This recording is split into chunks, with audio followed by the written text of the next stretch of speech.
आज मैं आपके सामने 4 ऐसी कंपनी रखूँगा जिनको लेकर मार्केट में बड़ी हलचल है, जिसके अंदर हम डिस्कस करेंगे अपोलो माइक्रोसिस्टम लिमिटेड कि अब आगे क्या होने वाला है, कितनी ग्रोथ, कितना डाउनफॉल आपको इस कंपनी में देखने को मिलेगा, इस कंपनी के ऊपर चर्चा करेंगे।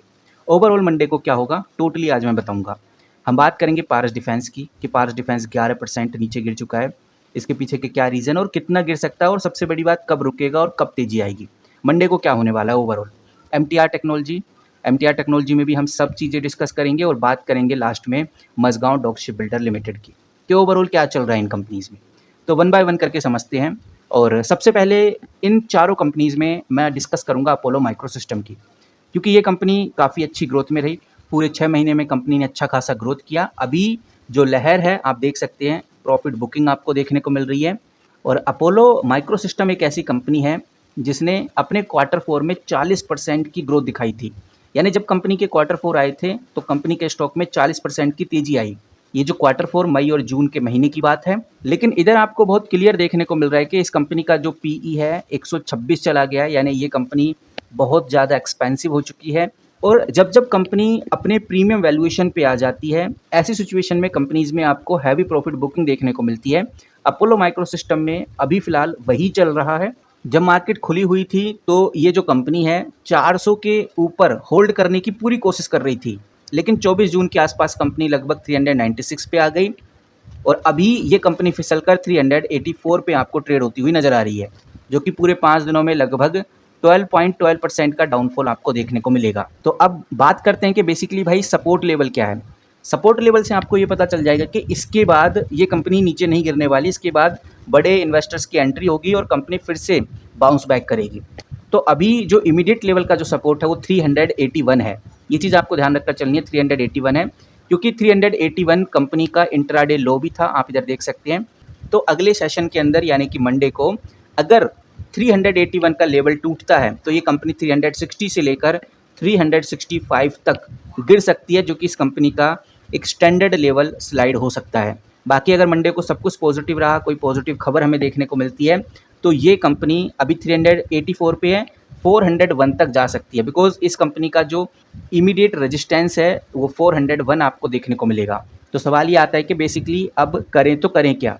सबसे पहले नई बाइंग की अगर बात करें तो इस चार्ट में तो बहुत क्लियर देखने को मिल रहा है कि कंपनी एक वाटरफॉल ड्रॉप जैसी नीचे की तरफ गिरती हुई नज़र आ रही है और जो क्लोजिंग है कंपनी की वो काफ़ी ज़्यादा लो के पास हुई है।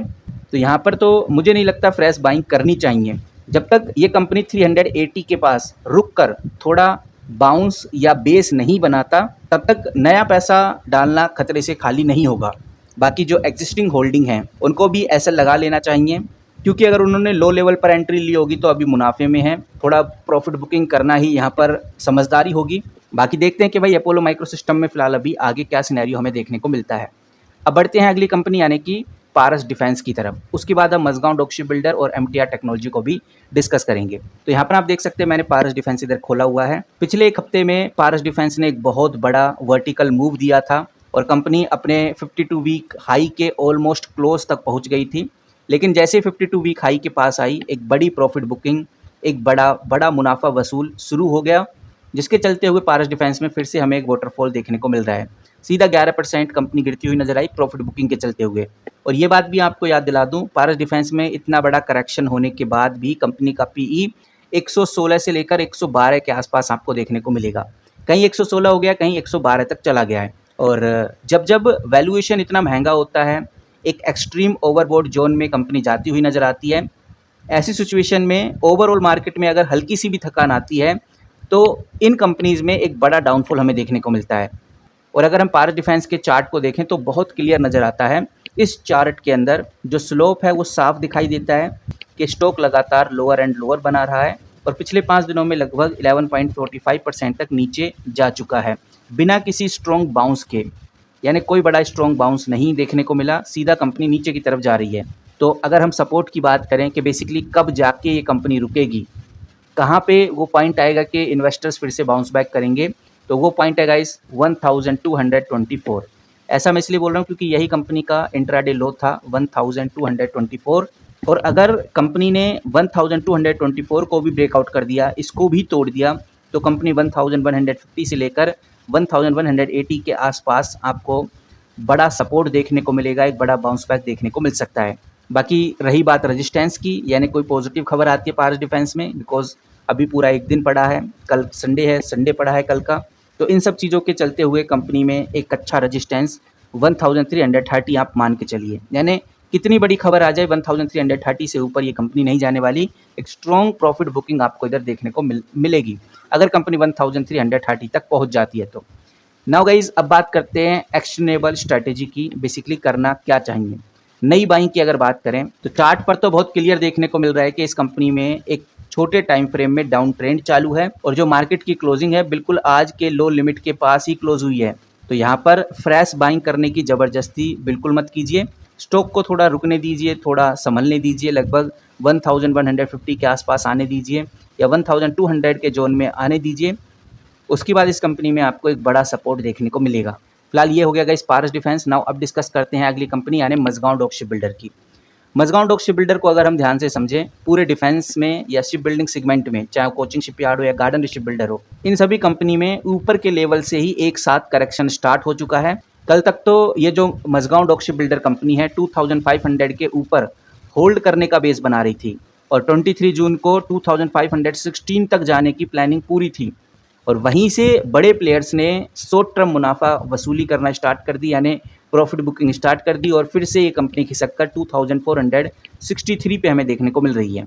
तो अगर मजगांव डॉक शिप बिल्डर की बात करें तो इस कंपनी का जो सपोर्ट रहने वाला है वो 2463 आपको देखने को मिलेगा और 2463 का जो सपोर्ट लेवल है, कंपनी ऑलरेडी अपने सपोर्ट पे खड़ी हुई है। अगर इससे नीचे कंपनी जाती है तो एक बड़ा डाउनफॉल हमें देखने को मिलेगा। बाकी रेजिस्टेंस की बात करें तो 2537 आपको देखने को मिलेगा इस कंपनी का रेजिस्टेंस। तो सवाल आता है कि basically Mazagon dock ship builder में करें तो करें क्या। मैं यहाँ पर मजगांव डॉक शिप बिल्डर खोल देता हूँ। तो सबसे पहले फ्रेश एंट्री की अगर बात करें, चार्ट पर पिछले 2 दिनों से लगातार लोअर लो बनते हुए नज़र आ रहे हैं और क्लोजिंग बिल्कुल बॉटम लाइन पर आपको देखने को मिलेगी। तो इस समय फ्रेश एंट्री लेने की जल्दबाजी तो हमें नहीं करनी चाहिए जब तक ये जो कंपनी है लगभग 2380 से लेकर 2420 के बिटवीन में नहीं आ जाती। नाउ जो एग्जिस्टिंग होल्डर्स हैं वो तो देख ही रहे हैं कि भाई ओवरऑल क्या चल रहा है। अगर उन्होंने इस कंपनी का पीई देखा है तो 38 है, यानी वो जानते हैं कि भाई आगे इस कंपनी में बड़ी पॉजिटिविटी देखने को मिलेगी, बड़े ग्रोथ हमें देखने को मिल सकती है। तो ये है guys Mazagon dock ship builder. अगर हम एमटीआर टेक्नोलॉजी की बात करें तो एमटीआर टेक्नोलॉजी में भी सेम वही सिनेरियो आपको देखने को मिलेगा और ये भी मैं आपको बताना चाहूँगा, जो ये एमटीआर टेक्नोलॉजी है मैं आपको दिखा देता हूँ। ये जो एमटीआर टेक्नोलॉजी है इस कंपनी में सबसे नेगेटिव है इस कंपनी का पीई, जो कि 250 आपको देखने को मिलता है। एक हाई पी पे ये कंपनी हमें देखने को मिल रही है और हम ये कह सकते हैं कि ये पूरे डिफेंस एरोस्पेस सेक्टर में सबसे एक्सट्रीम एक्सपेंसिव वैल्यूएशन है जो कि एमटीआर में हमें देखने को मिलती है। और यही रीज़न है कि स्टॉक के अंदर इंस्टीट्यूशनल लेवल पर एक हैवी सेलिंग और प्रॉफिट बुकिंग भी देखने को मिल रही है। तो अगर इस कंपनी के सपोर्ट और रेजिस्टेंस की बात करें तो इस कंपनी का जो गाइस सपोर्ट है वो 7820 है, यानी 7820 से नीचे ये कंपनी नहीं जाने वाली। एक बड़ा सपोर्ट आपको इधर देखने को मिलेगा 7820 के बाद। अभी ये कंपनी 7976 पे आपको ट्रेड होती हुई नज़र आ रही है। रेजिस्टेंस की बात करें तो ये कंपनी 8000 तक जा सकती है। 8000 के बाद ये कंपनी आगे नहीं बढ़ेगी, एक बड़ी प्रॉफिट बुकिंग हमें देखने को मिलेगी। तो अब बात करते हैं कि बेसिकली अब आगे करे तो करे क्या। सबसे पहली बात आपको ध्यान रखकर चलनी है, कंपनी का जो पीई रेशो है 250 आपको देखने को मिलेगा, जो कि एक्सट्रीम लेवल पर है।